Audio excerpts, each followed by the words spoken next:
चेलागांग 12वीं कक्षा के स्कूल के नवनिर्मित छात्र आवास में उद्घाटन से पहले दरारें आ गई। इससे छात्रों और अभिभावकों में भारी दहशत फैल गई है। मांग की गई है कि सभी चीजों की ठीक से जांच करने के बाद ही इस छात्र आवास का उद्घाटन किया जाए। मालूम हुआ है कि 8 दिसंबर को मुख्यमंत्री डॉक्टर मानिक साहब नवनिर्मित छात्र आवास का उद्घाटन करेंगे। अभी तैयारी चल रही है। खबरों के मुताबिक इस छात्र आवास के निर्माण का ठेकेदार एक स्थानीय मंडल नेता था। शिकायतें इतनी घटिया काम की है कि उद्घाटन से पहले ही प्लास्टर टूट रहे हैं। ठेकेदार ने सिर्फ अपने फायदे के बारे में सोचा और बहुत घटिया काम किया। कथित तौर पर त्रिपुरा भूकंप संभावित क्षेत्रों में से एक है। विशेषज्ञों ने बार बार कहा है कि निर्माण इसी को ध्यान में रखकर किया जाना चाहिए। तो फिर सवाल उठता है कि एक ठेकेदार ने इस सरकारी काम को इतनी घटिया स्तर की छात्राओं के आवास के व्यवस्था के रूप में कैसे कर दी। कहा जा रहा है कि इस ठेकेदार के डर से चेलागांग इलाके के लोग मुंह खोलने की हिम्मत नहीं करते हैं। अभिभावकों ने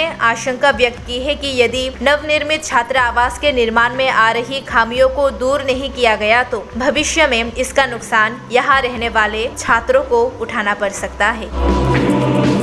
सीएम डॉक्टर मानिक साहब द्वारा इसके उद्घाटन की खबर आने के बाद से हॉस्टल के निम्न गुणवत्ता निर्माण के विषय में कई मुद्दे खबरों में उठ रहे हैं। घटना के आधार पर हमारे संवाददाताओं ने घटनास्थल की जांच की और प्रत्यक्ष किया कि सच में जल्दबाजी में काम चल रहा है। गर्ल्स हॉस्टल के दरवाजे खुलने से पहले ही इस नए बिल्डिंग की दुर्दशा साफ साफ झलक रही है। ऊपर से टीन से पानी टपकता हुआ, हल्की हवा से ही टीन उड़ जाने की भारी संभावना। इस विषय में कई सवाल आते हैं, जैसे इसके निर्माण में लगे कर्मचारी क्या टीन लगाना भी नहीं जानते? अगर नहीं जानते तो कॉन्ट्रैक्टर साहब ने ऐसे कर्मचारियों को काम पर रखा ही क्यों? और अगर कर्मचारियों को ठीक से कार्य करना आता है तो इसमें इतनी लापरवाही क्यों? 2 करोड़ 30 लाख की लागत से बनी ऐसी स्थिति क्यों है इस गर्ल्स हॉस्टल की? या फिर इनका भुगतान बंटवारा हो चुका है? लोग सवाल उठा रहे हैं।